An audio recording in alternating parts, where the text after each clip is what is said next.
So, WrestleMania is around the corner, and of course, it's gonna be a pretty cool video that we have Wheels of Fury with me and Matt and Killer Kyle. But I'd like to take this minute now to talk about the best and the worst of WrestleMania. So, WrestleMania, I did a Survivor Series best and worst, and I thought, well, this is pretty cool just to see how this goes. And to think about it, I relived without even watching some of the past WrestleManias. And it's kind of cool because, the concept of how it started to, today. So let's just do the best and the worst. So when I think of the best WrestleMania, well, let's talk about the worst first. Um, it's not really too much, actually. I think there's bits and pieces of it. When you think about the worst, the WrestleMania, you could include the first WrestleMania 1. Um, although it was very much it was very much, nobody knew what was gonna happen. It was gonna be fucking amazing. It was gonna be a failure. Who knows? Or who knew? But the fact of the matter is, it was a spectacular show. You had, Liberace. You had Muhammad Ali, Billy Martin. Not a huge baseball fan, but there you go. And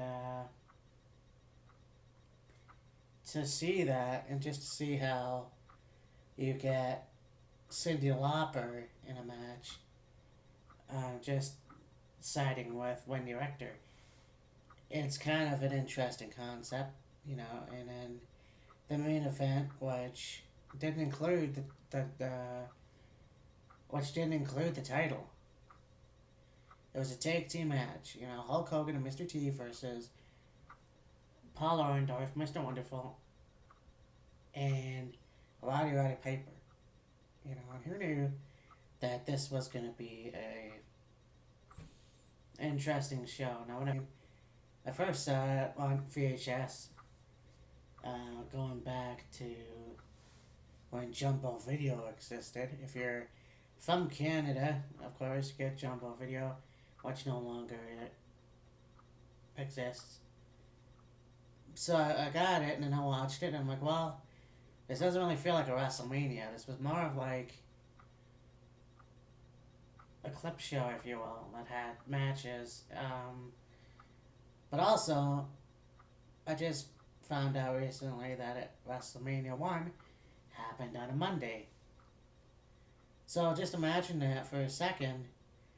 If that would have stayed still, you would have had WrestleMania happen on Monday night instead of Sunday. Or hell, maybe Monday afternoon. Because WrestleMania was actually run in the afternoon. I think right up until WrestleMania, well, I want to say 13. Maybe later. But this was an event that people really wanted to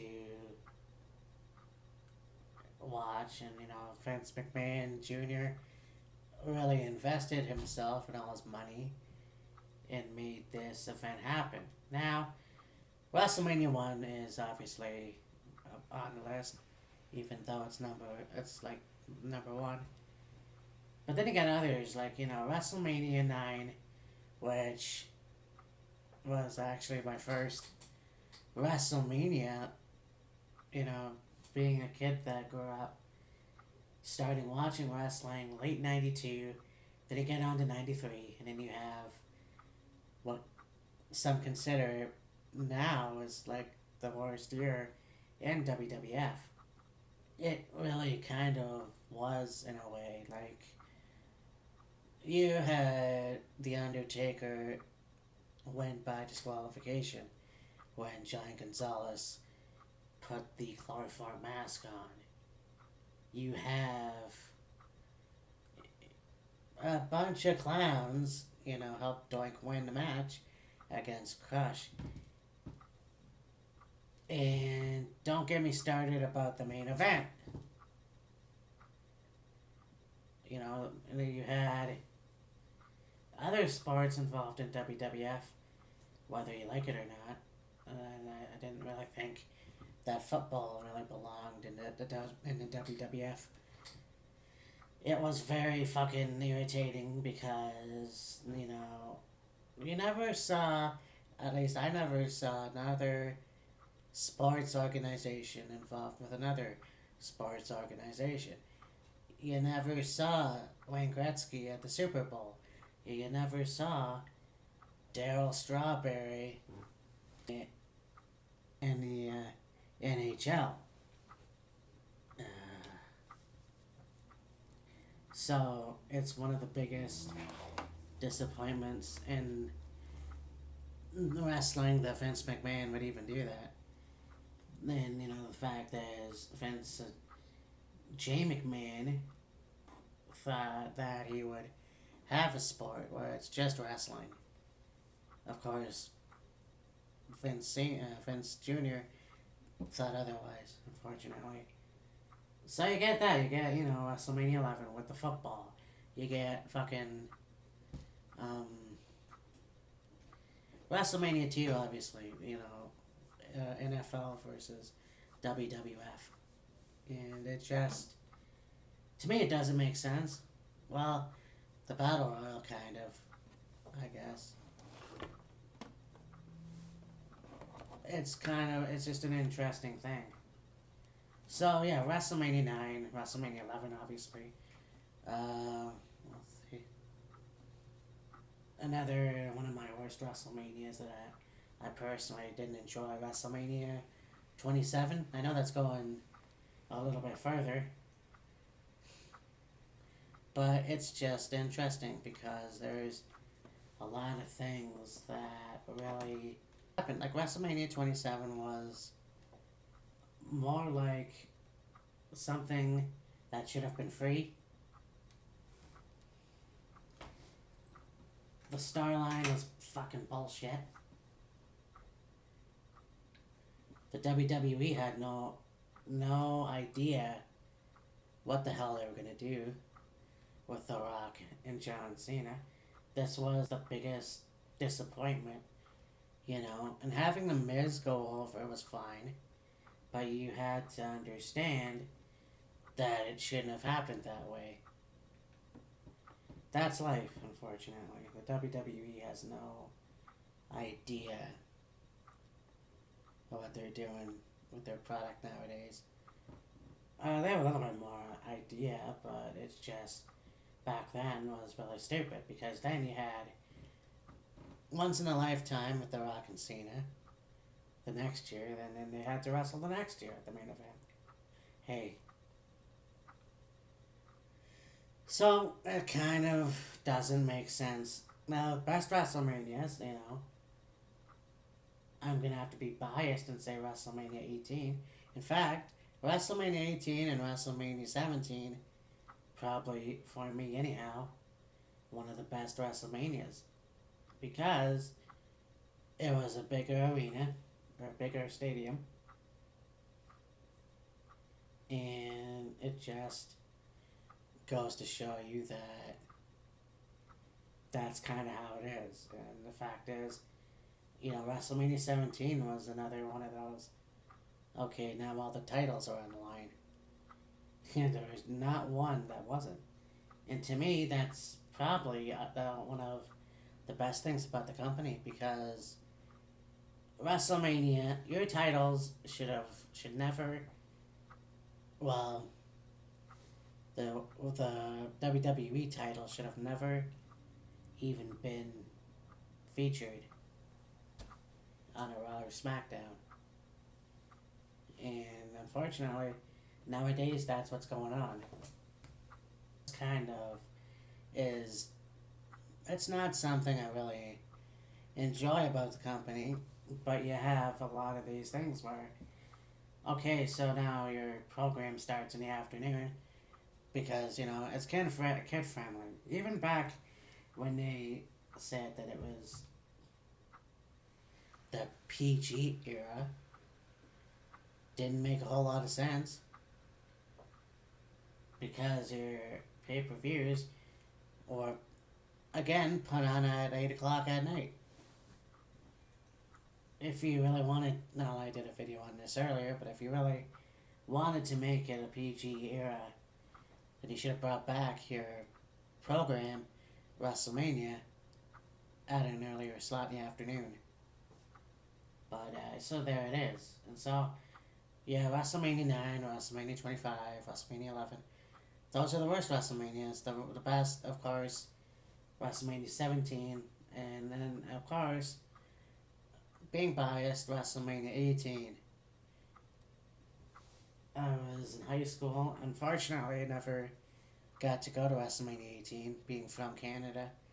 And I know WrestleMania 6 was in Canada. And that was also really cool. Because, it again, looked like a WrestleMania. Nowadays, it just seems like it's not as spectacular as it should be. It's like, oh, well, it's different because our WrestleMania is outdoors. Okay, but where's the big aisles that you had at the Royal Rumble this year? Where is that, yeah, but that's probably my only complaint in a way. The stage has to be good, the great, everything. But there it is. And, you had WrestleMania 18 was action of Hulk Hogan coming back as NWO and fucking going against The Rock. That meant, that was probably one of the best things to just see because he came from the NWO. He came with Scott Hall, Kevin Nash. He came home, so to speak. And this was pretty cool because then he went back to the original Hulk Hogan. Unfortunately, he went to TNA for a couple years. Then he came back around WrestleMania 30, which was pretty cool. And now, with all the shit that he's doing, gone through in the past couple months, it just seems like he's been tarnished, I guess. And looking back, seeing a lot of WrestleManias that I thought were good, like WrestleMania 25, I thought at the time was a good WrestleMania. Looking back, you have, I guess the only complaint that I would have was the Divas Battle Royal because you were supposed to have Divas from the past and the present. They had no fucking entrance. They just came, just dancing down the aisle when Kid Rock was playing. What's that about? And not only that, but to have Santino Marella, or Santina Marella, that made me sick, and you all saw that. I think the only cool thing about it was The Undertaker versus Shawn Michaels for the first time. I think the second time was cool as well, but then you get, and that's another thing I do want to talk about. I may do a video on it, I don't know. Undertaker's streak. There's a certain amount. Well, I'll just get into it a little bit here. I think that Undertaker, they say 21-1. If you think about it, maybe say that's false. Only because you have Undertaker face two wrestlers. Well, actually, three wrestlers if you include Kane. Kane twice, Triple H 3 times, Shawn Michaels twice. So, is that really 21-1, or was that just cheating? I don't know. That's just me. I'm not trying to spoil it for anybody. That's my opinion. I love The Undertaker. He's still one of my favorite wrestlers. But that's just my opinion. So this year, I don't know what's going on. Like I said, I'll do a WrestleMania preview show and an NXT Orlando preview show. So I look forward to that. If anybody watches this, I don't know. Anyways, talk to you later. Bye.